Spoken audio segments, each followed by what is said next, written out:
we got to hear the testimony of a woman who became a follower of Jesus not too long ago, and I found it fascinating. She said that she'd grown up going to church, some like we are now, and exposed to Christianity, but just never found it compelling. And as she grew up, she just kind of walked away from all of that. Well, years later, she's in her 40s, and she's just in a different place in life, living in a different part of the world, and some friends invited her to church. So she went with them, and this is how she described her experience at church. Listen to this and think about us, okay? She said that the people in that church had the light. That's how she described it. They had the light. There was something about them. One of the elders of the church came up to introduce himself and get to know her, and she said he had the light. And then this elderly widow in the church came up and showed her love and invited her to live with her, actually, for a time. And she had the light. They had the light. That's what she said. And I hear that, and I want to be somebody who has the light, don't you? I mean, to be so full of who God is, and Jesus is the light of the world, and to have him so fully in our lives and in our church. I mean, isn't that what you want people to experience when they come here? If you're new, I hope that's exactly what happened, that you're looking around and you're seeing that there's this radiance because the light and the life of Jesus is in us. I mean, that's what we desire, but that's not natural. And the bent of this world is not that. And our own fallen human nature is not that. And we have an enemy who's against us that doesn't want that for us. And so we've got to push back against that. All of that pressure is pushing us away from the Lord, and we've got to push back against that to the Lord so he can fill up our lives. And in Daniel chapter 1, we're going to see some people who have that light. Even in the middle of a hard time and a dark world, they have this light. And this woman who visited the church and experienced that was so compelling. She became a follower of Jesus. She ended up married to the pastor of that church. This is what we want. We want that compelling light of Jesus in us. So we're in this series, Resilient Followers, where I know many of you are doing this in your groups as well. Maybe you have these booklets. If you don't, you can open up the app and look at it digitally or just follow along. But this is a series where we're answering the biggest questions of life. Okay, you see the questions around there. And we're on question number 3, which is just the question about lifestyle. How am I supposed to live my life? How do we go about our daily life in a way that's different than what just comes naturally or what we see around us? And so how should I live my life? We're going to watch in Daniel chapter 1 the way these people are going about their life in that context. And there's so much for us to learn from that, all right? So let me read Daniel chapter 1. And just watch the way that these godly people are going about their life, okay? Daniel chapter 1. In the 3rd year of the reign of Jehoiakim, king of Judah, Nebuchadnezzar, king of Babylon, came to Jerusalem and besieged it. And the Lord gave Jehoiakim, king of Judah, into his hand, with some of the vessels of the house of God. And he brought them to the land of Shinar, to the house of his God, and placed the vessels in the treasury of his God. Then the king commanded Ashpenaz, his chief eunuch, to bring some of the people of Israel, both of the royal family and the nobility, youths without blemish, of good appearance, and skillful in all wisdom, endowed with knowledge, understanding, learning, and competence, to stand in the king's palace, and to teach them the literature and language of the Chaldeans, which is just another term for the Babylonians. The king assigned them a daily portion of the food that the king ate and the wine that he drank. They were to be educated for 3 years, and at the end of that time they were to stand before the king. Among these were Daniel, Hananiah, Mishael, and Azariah of the tribe of Judah. And the chief of the eunuchs gave them names. Daniel he called Belteshazzar. Hananiah he called Shadrach. Mishael he called Meshach. And Azariah he called Abednego. But Daniel resolved that he would not defile himself with the king's food or with the wine that he drank. Therefore he asked the chief of the eunuchs to allow him not to defile himself.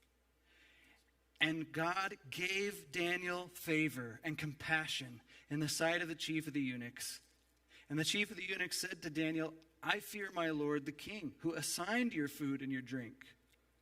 For why should he see that you are in worse condition than the youths who are of your own age? So you would endanger my head with the king.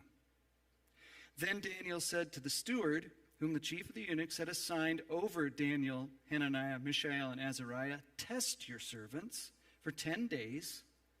Let us be given vegetables to eat and water to drink. Then let our appearance and the appearance of the youths who eat the king's food be observed by you, and deal with your servants according to what you see. So he listened to them in this matter and tested them for 10 days.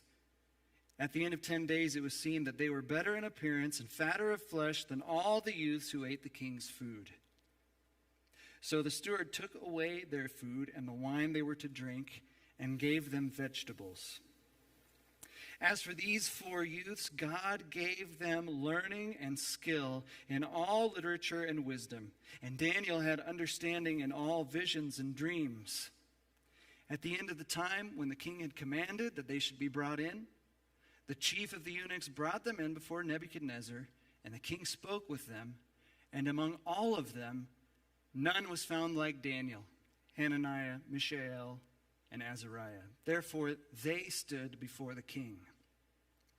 And in every matter of wisdom and understanding about which the king inquired of them, he found them 10 times better than all the magicians and enchanters that were in his kingdom. And Daniel was there until the first year of King Cyrus. This is an incredible account, and I want to think about it together. Each week we're trying to highlight one key concept. And if you have your booklet on the bottom of page 21, you see a space to write it there. A key concept from this week, and here's how I want to phrase it. When life pushes you away from God, as it does, push back to fill more of your life with more of Him. When life pushes you away from God, it's too easy to just let it happen. Just let the current of the culture or of how we're feeling or what's going on or the pressures to just push us away from Him, or even to just drift slowly away from Him without thinking. We've got to push back toward Him because He has so much available for us to fill more and more of our lives with more and more of Him.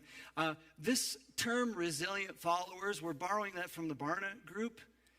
They use that term because here's what we believe about what Jesus offers. We believe that Jesus went to the cross, rose from the dead so that we can be saved, forgiven of sin. We believe that. We can receive that freely from Him. And we believe that that gives us hope for the next life, hope beyond this life. But beyond that, we believe that He is changing us now. It's not just, well, I'll see you in the next life. It's He's present right now. He's at work in our lives. He wants to fill our lives and change us now. And so the lifestyle question's very important. We've got to be filling our lives with Him. So another term that the Barna Group uses is digital Babylon. That's how they describe the era that we live in right now. Okay, we may not be exiles in exactly the same way that Daniel was, but we're living in a time and in a culture that, have you noticed, doesn't exactly encourage our faith in Jesus and our commitment to Him. We've seen that in the last few weeks, haven't we? That there is opposition pushing us in digital Babylon. And we, as exiles, in a sense, we push back toward the Lord so that he fills our lives. So from this chapter, I want to just observe a few ways that he is ready to fill our lives with more of him so that we're people who have the light. Okay? So here's one of the ways. He is ready to fill us with more of his reassurance in our struggles. More of his reassurance in the struggles. Anybody in some struggles right now? It is a world full of struggle. He is ready to offer reassurance. Did you notice verse 2? Sometimes we just pass over these things. This is an incredible statement. Here's Daniel. Think about what we just read, about what he and his friends are going through.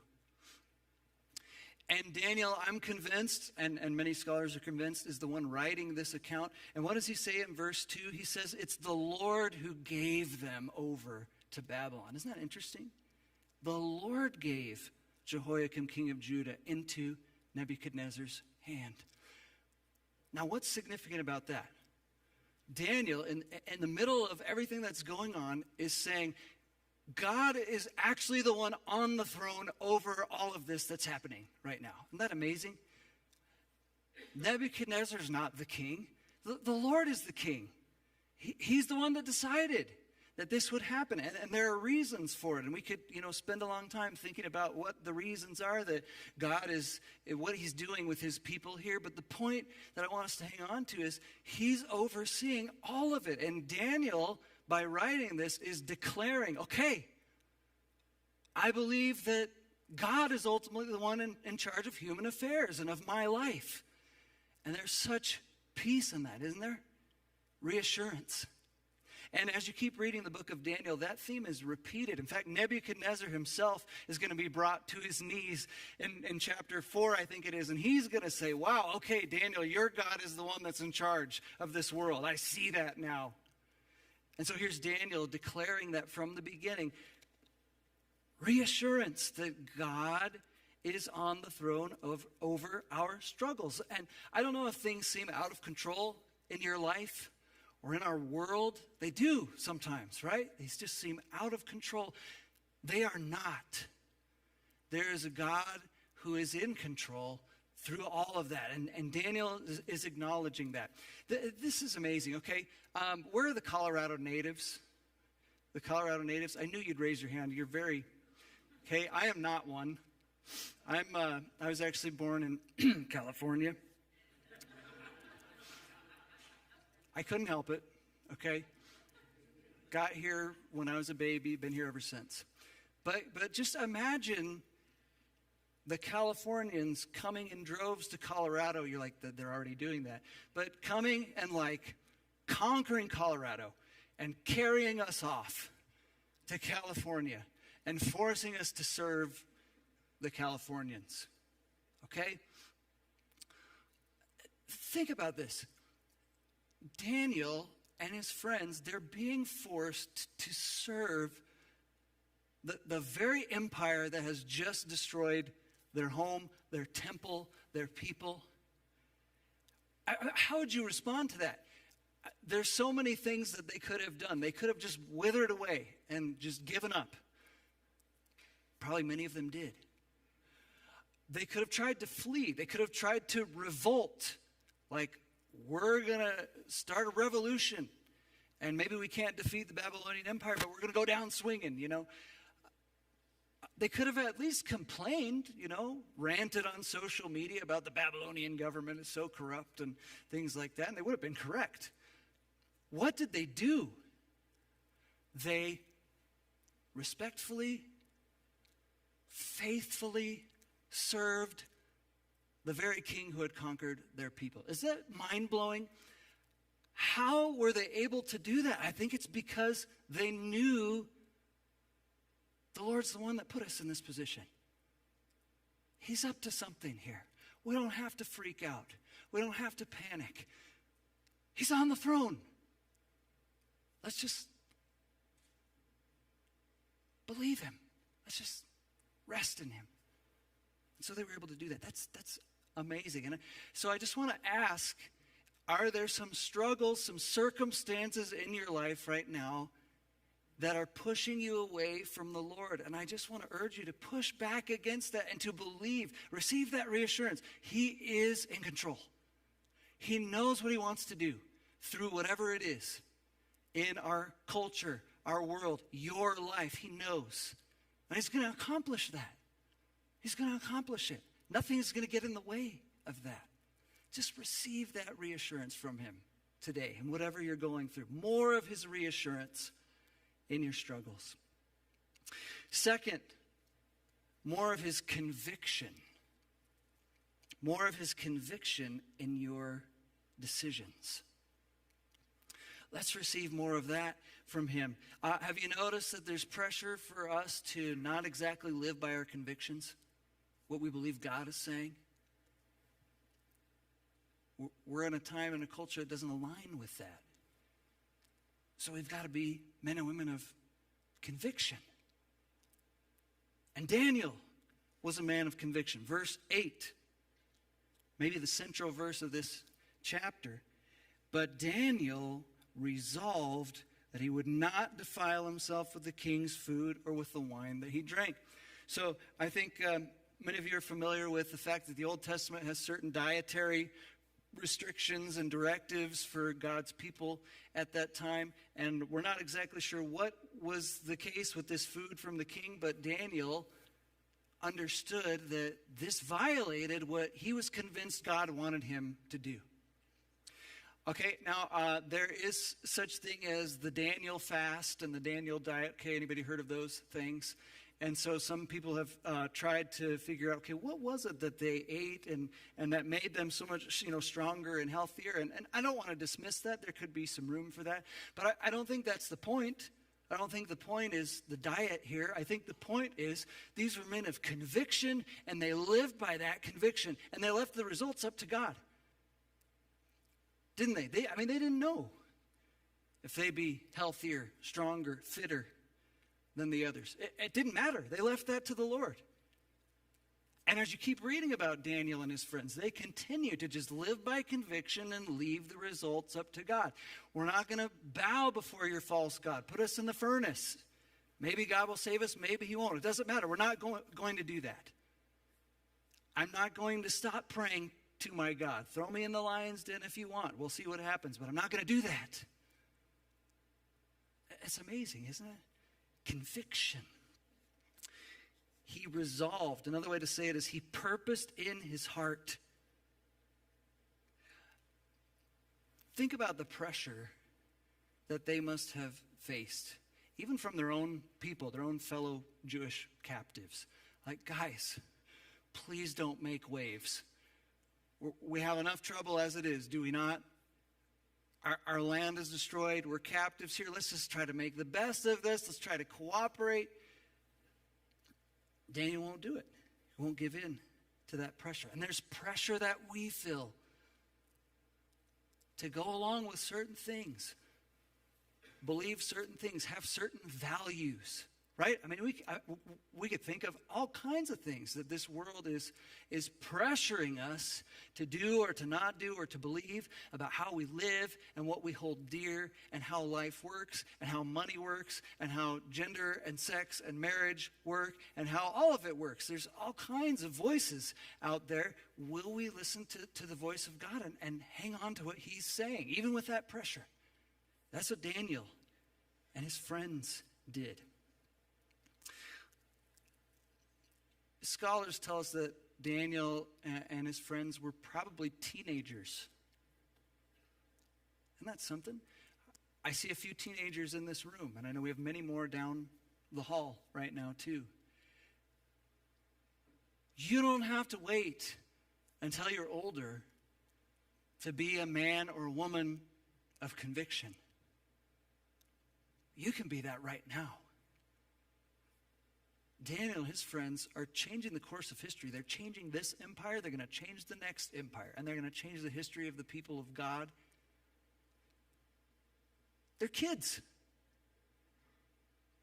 They have convictions. They know what God is asking them to do, and they're doing it, even when it's hard, even when there's pressure otherwise. And so I just want to exhort all of us, young, old, in between, to be men and women of conviction. Are there certain temptations or pressures that you feel right now pushing you away from the Lord? Well, just push back against that so you can be filled with his conviction. I grew up in the 90s, kind of the dawn of digital Babylon, the digital age, and I can still hear the dial-up internet sounds in my head. Can you hear those? Some of you? And so, growing up in that age and first exploring the internet, it didn't take long to figure out that digital Babylon is full of pressures, temptations, distractions. There's no way we can navigate all of that if we're not men and women of conviction, if we're not allowing God to fill us with resolve like Daniel had. So we need that from the Lord. We need that from each other. I think it's great that these 4 young men had each other, What must that have meant to them? That they could look around and see other people like, yeah, we're going to live by our convictions. We're going to support each other in doing that. So find those people in your life. Be men and women who are filled with his conviction as you go about your decisions. Third, we need more of his graciousness in our relationships. I think God is ready to give us this more graciousness in our relationships. I am astounded as I read the way Daniel interacted with these authorities from Babylon. Did you catch that? So, okay, verse 8, again, Daniel resolved he would not defile himself with the king's food or the wine that he drank. Therefore, and just how do you expect the verse to finish? He has these convictions, therefore what? Therefore he rebelled against the Babylonians. He defied the government. Not going to do it. And that's kind of what we expect. But it says, therefore he asked the chief of the eunuchs to allow him not to defile himself. That's startling. That's a lot of humility, isn't it? That's so honoring to these authorities who are against his people. And yet, that's what he does. Let me just say real quick, I think sometimes that we think conviction and living by our convictions means taking some kind of stand or being obnoxious, being defiant. That's not what we see Daniel doing. Verse 9 says, God gave Daniel favor and compassion in the sight of the chief. Isn't that cool? That's something to ask for, isn't it? And to seek. That the people around us, the people with authority over us, that we have favor from them. In talking about this chapter with Pastor Garrett, I love what you said, Garrett, that Daniel earns the right to be heard because he listens first. He earns the right to be heard by listening first. See, we see that in this dialogue because the chief is saying, listen, I'm bringing you this food that I'm supposed to, and if you don't eat it and this goes bad, I'm going to lose my head. And again, we could anticipate Daniel maybe responding, well, enjoy the last few days with your head then, because we're not going to do that. Daniel listens. He cares. He understands. This person is afraid. And so he goes to the steward and he says, hey, could we do a test? Would you give us a few days? Can we see how it goes? And then you decide. I mean, you see what happens and you decide. The humility, the graciousness. Sometimes maybe we would think that being kind and gracious to somebody is weakness. I don't think this is weak. I mean, this is going to absolutely rock this empire, what Daniel and his friends are doing. Graciousness in our relationships. Do you have a relationship right now with somebody, maybe somebody who's not a believer, maybe somebody who's an authority over you? That's a struggle. we need the graciousness of God. Look at the graciousness of God toward us. Isn't that unbelievable? We're down here, we're selfish, we're broken, we push God away, we try to be our own God. And here comes Jesus, God in the flesh, to rescue us from that freely. He is so gracious to us. We've got to, if we really understand that, we've got to turn around and offer that graciousness to people around us too, whether we think they deserve it or not. We don't. We need his graciousness in our relationships. One more way that we need more of the Lord in our lives. We need more of his provision in our responsibilities. Anyone have some responsibilities that are quite daunting, quite overwhelming? Verse 17, God gave them learning and skill in all literature and wisdom. This is amazing. They're at essentially the University of Babylon, right? Getting a degree in serving the king of Babylon. God is enabling them to flourish there and to flourish in the job that comes as a result. Isn't that amazing? Have you ever had a responsibility that, frankly, you didn't ask for and you didn't want? Okay, you ever been there? Maybe you're there right now.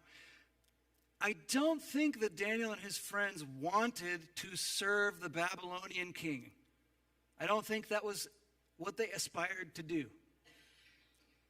You know, in kindergarten when they got to fill out what do you want to do when you grow up? I bet it wasn't that, okay? And here it is. This is what God's given them to do. And they excel at it. Isn't it amazing? They excel and they're present in that very pagan, anti-God atmosphere. They're present, they're engaged, but they are not indoctrinated. They are not absorbed into that. They still have the light. Isn't it amazing? The king, verse 20, found them 10 times better. I mean, we're followers of Jesus. How awesome if the people around us found us 10 times better than people who don't have Jesus. 10 times more reliable, 10 times more effective, more wise, more helpful, more whatever it is. 10 times better. That's what they were. How could they be that? How could they, were they just born with superior genetic material? It says God gave that to them, right? God gave them the ability to do that. And the same God, I am convinced, is ready to provide for us so that we can excel for him wherever we are, around whatever people he's put us around. Let's be 10 times better, not because we're better, but because he is. And he can make us that way. I'm really thankful, I'll end with this, I'm really thankful for Colossians 1:29. Full disclosure, sometimes ministry is overwhelming, all right? I know many of you minister in many different ways, and sometimes it can be crushing. We can feel incompetent. We can feel unable to fulfill our responsibilities, take advantage of our opportunities. We are unable. But Colossians 1:29, the Apostle Paul says that he's laboring in his ministry with all of his energy that works mightily in me. And that's the energy that we have available to us to tap into. All right, the world's trying to push us away from that, telling us to be our own provision or get our provision or whatever from other sources. No, we've got to push back. We've got to push to the Lord because he's got provision ready to give us. So let's go and receive it. We're in digital Babylon. We're in a dark world and in a dark time that in many ways pushes us away from God, but we can push back. We don't have to let that carry us away from him. With his help and each other's help, we can push back so that we get to fill more of our lives with more of him. And that's what we ask for. I'm going to invite Pastor Garrett to come up and lead us in communion. Talk about pushing toward the Lord and receiving what he's provided for us. That's what this practice is all about. So Pastor Garrett, come and lead us.